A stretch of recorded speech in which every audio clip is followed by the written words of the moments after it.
In this episode of Mastering Local Marketing, we explore the crucial question, where do different generations shop? With shopping habits no longer being a one-size-fits-all, it's essential for small business owners to understand the local marketing implications of generational preferences. From the tech-savvy Gen Z on TikTok and Instagram to the more traditional Gen X shoppers, each generation has distinct go-to channels. We dive into the reasons behind the decline of shopping malls and why online platforms like Amazon and social media are dominating the landscape. In this episode, we break down one, how each generation prefers to shop and the importance of local marketing strategies. Two, the role of in-store experiences versus digital channels in attracting diverse customers. And three, what you can implement to remain relevant across generations. Tune in and discover actionable insights that can help your business thrive into today's competitive environment. He is Matt Hansen, the digital marketing professor here at Purdue Northwest. I'm Jed, the owner of Jed TV Sports Network and WJOB Podcast Network. I don't know if this is possible. Sure it is. I don't know what it is, but sure it is. Look at Adriana there for the third time this morning, hosted the morning show as a 21-year-old with another 21-year-old who is extremely immature. And they were able to do a show in a market, in a radio market that is dominated probably on 45 years and over. Mm-hmm. And they were able to make the connection. They had real good numbers on YouTube. They had a bunch of callers. And I asked her how'd it go. I'm thinking, oh, yeah, nobody's really interacting because we're 21 years old. Yeah. And she tells us in the thing, oh, no, it went great. So I'm like, how did that happen? I don't know. I was very surprised when I went on YouTube, looked at the numbers. I was full-heartedly going in. I'm like, I know it's going to be like maybe one or two, and that's just going to be like my mom and my grandmother watching. Like I was expecting it. And I look, there's 30 people. It's like, whoa, hold on. So then as we continue talking, and the thing was that I found we weren't talking about politics, which surprised me even more because that's what usually grabs the attention, at least for this audience and environment. So we weren't talking about politics, and we talked about it for maybe 30 minutes, and we still had that same audience numbers. So I think it was just more so people were interested to see who are these individuals, what do they have to say, and how are they going to present it. So with the numbers like this, we can only hope that it stays around that same for the first few and grows from there. It surprises the hell out of me to talk in a generational way. Yeah. No, I mean, generations they're all different, right? And we got to realize that we're all running together in this world, and there are differences among generations that we have to understand, and there are similarities among generations that we have to understand. So I think, obviously they're doing a good job in what they're doing. I won't touch politics to save my life on air for anything, so we won't even discuss that. But you've got to understand that there are various audiences and there are various things that are going on. But one of the reason that I wanted to discuss this today is I sit in a classroom full of 20, 21, 22-year-olds, and I am discussing marketing with them from a media perspective, right? So we talk about mediums, media vehicles, and a media vehicle is basically something that carries your message, right? So you're talking about WJOB and the sports network and all this other stuff. Today we're talking about kind of 6 areas that each one of the generations pay attention to, where they want to shop. And it's funny because in the last episode you were talking about every time I go out and shop for something, I'm analyzing. You are. I am bad about it. So I hate to go shopping because I don't buy anything because I see everything. I understand everything. I admire good marketing, but it doesn't work on me. By the way, about time for a new quarter zip there, Adriana. Yeah. I know we have a whole bunch of swag here. Think we could help them out here. You haven't bought one in a while, right? No, I haven't bought one in a while. So All right, yeah, go ahead. no. Today was a very traditional, like laid back day, if you get that. But the idea is really this: that when you're looking at the generations that are going through right now, there are very distinct differences in how they want to shop. So we have everything from Gen Z, who are 13 to 28-year-olds. We have millennials who are 29 to 44. We have Gen X, who's 45 to 60. That's kind of where I fall.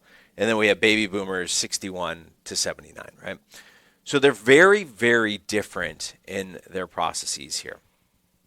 So if I go to a baby boomer and I start talking about TikTok, there's a little bit of like misunderstanding. They don't get it. They may be on it, but they're not really tied to it, right? We look at shopping malls and where they are at this point, right? We have a variety of shopping malls that were around us, and that I remember, as a kid, we would go shopping for back to school and all this other stuff. Today, you know what? Christmas is, a few months away. The boxes are already starting to show up to my house, right? So my wife is buying things, and here comes Christmas gifts already. I cannot remember the last time I went to a mall to buy something, and I don't even know what's in a shopping mall at this point. So when we look at all of these things, and we're going to discuss kind of TikTok, Instagram, your own website, Amazon, in-store, and even pop-up shops that have kind of become popular over the last few years. These generations, you have to sit back and go, all right, who is our customer? Are we selling to boomers? Are we selling to Gen Z? And where do we need to be? So again, we've worked with a bunch of different companies, and we actually had a company come to us years ago, and they had an aging demographic. So it was 45 and older, and they were struggling because they didn't understand how to get a younger demographic. But their competitors were doing exactly, they had the younger demographic in the big cities and all this other stuff. So just by looking at the data, we started to understand, okay, you have a demographic shift here. People are moving to this other company because they're younger and the way that they approach things. And this company was selling their services online, whereas the older aging company was still doing everything in person in a shop, right? You had to come see them, make a phone call. And what we had to point out to them was, and I'm telling you this was like 15 years ago when we were having this conversation. And we were saying, you need to understand, if you're going to go after a younger demographic and younger generation, you have to understand what they want and how they want to shop. Okay? So I don't know how you want to approach this today, but. Well, let's talk about what we do in class. If you guys know this, Matt Hansen and I met each other as I was a grad student in the MBA program, kind of longer and a little older. Actually, I think I was one of the oldest to graduate ever. Still the oldest to date. No, just kidding. Yeah, it's very possible. And it was just because I'm on the campus here, and I took one class and I took another, and next thing you know, I'm halfway through. Like, I might as well get an MBA. So I took a couple of his classes, and I liked when we would do this, exactly what we have on the paper here, for discussions, 1 through 5. I love those things. Like, what is, 1 being the best and then 5 being the worst. So you look at TikTok, and then you look at all of the different groups, Gen Z, millennials, Gen X, and baby boomers, getting older as you go through.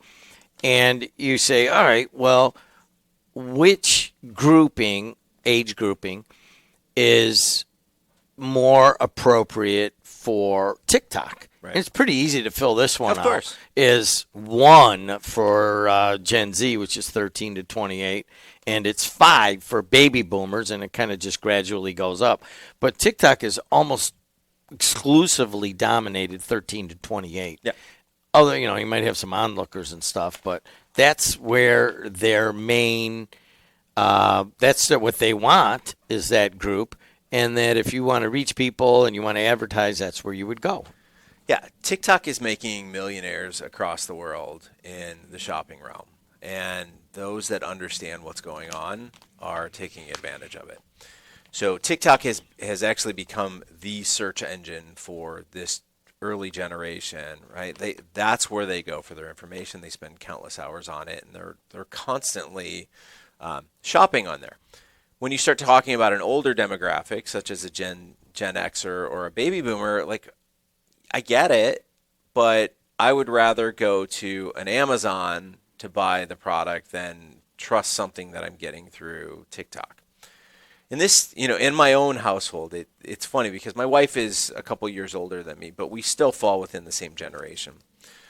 And she will uncover different things, whether it's TikTok or Instagram or Facebook or wherever she's shopping. And she'll see something and she sends it to me and she's like, do I trust this? So there's a trust issue on it with an older generation, right? And I'll look into things and I'll start to tell her, like, don't buy this. This is a scam, or, these people have really bad reviews or whatever it may be. And I'll do the work for her on that. But there's this transitional period where you and I used to shop at shopping malls. And now we've transitioned to the Amazons, the Targets, the Walmarts, whatever it may be, we buy through the Drive Close or Amazon. Right. Here, B&H Photo is a big one. Yeah, I mean, especially for you guys. A lot of gadgets and lighting and stuff like that. But I feel secure going on Amazon. Right. I feel secure going on Walmart's website. I don't necessarily like going to Walmart. Right. But you're right. There is a lot of it's driving, and all the stores are around us now, and everything you ever wanted was on Amazon. Right. So I'm like you. I haven't been to a shopping mall per se in a decade. Right. But you still, if there was a mall that had the stuff that you were looking for, which there isn't at this point, let's face it, shopping malls have basically deteriorated to a small fraction of what they used to be. But if you could take the Amazon experience and put it into a local place, you would still go, right? You would still go check it out. Be like, oh, if B&H Photo had the cameras that we use here in the studio, and you could run down the street and go check them out, you would do that in a heartbeat. Be a regular. Right. So when we look at an older generation, it comes down to trust and familiarity. When we look at a younger generation, such as my kids, they're online and they're like, oh, they're just clicking things and they're like, oh, I'm going to buy this. And they don't put a whole lot of thought into it because they don't have this long history of shopping. And really that trust factor is still there because they haven't been burned by something. Let's be honest, right? So they're looking at their social feeds, their TikToks, their Instagrams, and they're embedded in this because this is their entertainment. And now they're shopping in there as well. I was laughing the other day because I was looking at eBay now has live shopping in there, which is really interesting. So they're auctioning things off. It's people that you're following and so forth. So they're taking the same approach even on eBay that they're using on TikTok and Instagram, right? So it's a different generation, and that's going to slowly catch up to the older generations. But the way that we need to look at this is, at least 10, 15 years ago, from a marketer standpoint, I was waiting for Gen Xers and boomers to get a smartphone in their hands. It was driving me insane because it took so long for us to get out of the old Razor flip phones and everything else. Now we've gotten to the point where a majority of everyone has some form of smartphone in their hand that they can use as a computer device and so forth. That's where we are here. So the Instagrams, the TikToks, the live shopping, those types of things are slowly moving to the Gen Xers, to the boomers. So when you're looking at your customer base and you're saying, well, I'm selling to the boomers, does it make sense to be on TikTok and Instagram trying to sell product, or should you be pushing them over to your website? So, when we look at kind of the ranking of a Gen X and a boomer, their preferred method is Amazon. at this point. The older, the boomer. Yeah. Yeah. So it's Amazon. So, you got to look at that and go, okay, how long did it take for Amazon to get there? A while, but they're there now, and they are building. Like, there's nobody going to knock Amazon off. I mean, there's so much infrastructure and the way that they built this thing that they're there. So why is it that Gen Z, Adriana once again represents Gen Z, why is it that Amazon is not as much of does not have much of an impact on Gen Z? Do you buy a lot off of Amazon? All right, Adriana's nodding. But here, let me ask the question: how often are you on TikTok or Instagram versus Amazon? I'm on TikTok and Instagram more so because that is an entertainment value in itself. But for just like regular shopping things, I look at Amazon maybe at least once a week. Okay. But you're on TikTok and Instagram or one of them daily, if not in the last hour. Mm-hmm. Are you on it right now behind there when I was trying to get your attention? I was actually replying to somebody on Snapchat. So. All right. So the wrong same social idea. media, All right, good enough. Right. So what we're saying, though, is that it's their entertainment venue. So I hear it in my house all the time. My wife's always like, get off your phone, do something. And I look at her and I go, that's their TV. You're watching TV. They're watching their TV on their phone. So it's really kind of hard to yell at them for that. But if you see something on TV and it's a commercial, my wife will then go to Amazon and look for it. What we're doing with TikTok and Instagram is that it's a direct button right there to go and buy it instead of having to go search for it on Amazon. Many times I'm telling you right now, between 10 o'clock and 2 a.m. is where a good majority of that stuff gets sold on those platforms. And that's why I always laugh. I'm like, put the phone down after 10 o'clock to my kids, because you start getting into this rabbit hole of just various things. And you're tired, and you spend money, and you wake up the next morning, you're like, what did I buy? Well, for that, they made it easier. So as you scroll, and if you click the middle, it's like almost the middle of the screen. It's a little bit lower. It says Find Similar. And they analyze the entire screen, whether it be somebody's shirt, a product they are holding, or the phone in their hand. Yeah. And we'll find similar videos and where it's at on TikTok Shop. Right. So what we're saying here is shopping malls that are outdated. We've got pop-up shops, which we really haven't talked about, but are interesting in their own sense, right? You've got Amazon that targets you and goes, once you drop something into a cart, it will follow you in perpetuity, right, across the web. But then you have Instagram and TikTok that are the entertainment vessel that is delivering not only your entertainment but your shopping, and is making it much easier for you to find things as well, right? So from a generational standpoint, again, it's going to take a lot of time for it to get all the way up to the boomers to be comfortable in that. We'll see where it goes in time. There's going to be somebody else that comes along in the future, right? So TikTok wasn't around, 10 years ago? Right? It was. Was it? Was. Okay. I don't know the start date of it. By 2020 is when it picked up, but it was around by 2017. Okay. So almost. But still, it's relatively new, right? So we're talking 8 years, right? Something's coming. We don't know what it is, but what's going to be the next round that makes it easier to shop and all those types of things? So we're back to the small and medium-sized business, local business, local marketing. So what can they take from this discussion to their business?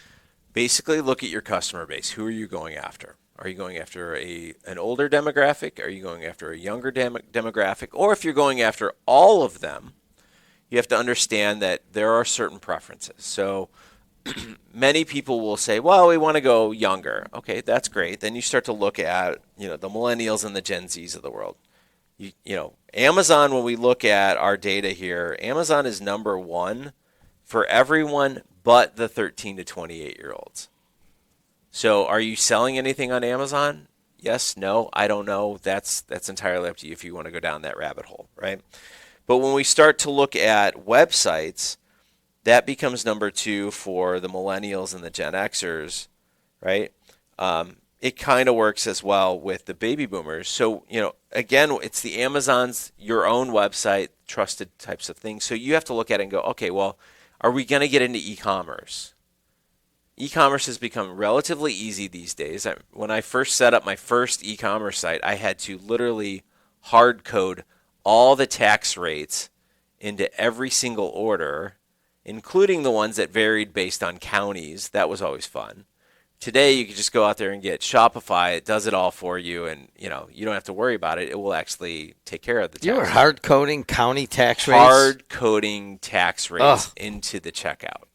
So that tells you how old I am in the digital marketing space, right there. That does. Right? I mean, that wasn't that long ago that you would have had to do that, but the small to medium-sized business has all of these tools, and they have a limited marketing budget. Are you saying that if they want to get younger, they should go to certainly sell their stuff on Amazon if they can, right? If Amazon will accept it? Certainly, the website kind of goes all the way across the board, so you got to spend a little bit of time on your website. And, maybe one of the easier ones that I would think to get in would be Instagram. Yeah, either Instagram or TikTok. If you're going after a younger demographic, you need to be on there today. And I cannot say that enough. You need to learn how to sell product through there. You need to understand what others are doing. You need to follow as many people as you possibly can in your niche and understand the way that they are doing. So it's great that you're posting content, but really what you need to understand is when you sell something that pays the bills, so learn from others. Listen to podcasts that will tell you how to sell on TikTok. I don't personally advise anybody, consult anybody in that realm, but there are people that I know that if I were to take it and go to that next level, let's say tomorrow I want to start some kind of brand and start selling it on TikTok, I know there are people that I can reach out to that will help guide me along the way. He's Matt Hansen. You probably can't get into his digital marketing classes at Purdue Northwest, but you can listen to Mastering Local Marketing wherever you get your podcasts. This is episode 80, Shopping Across Generations, a Local Marketing Perspective. Thanks a lot to Adriana Alvarez, who is a senior at PNW, and to you, Matt Hansen, like always. Good to see you. And thanks to you for listening and watching. Until next time, we'll see you later.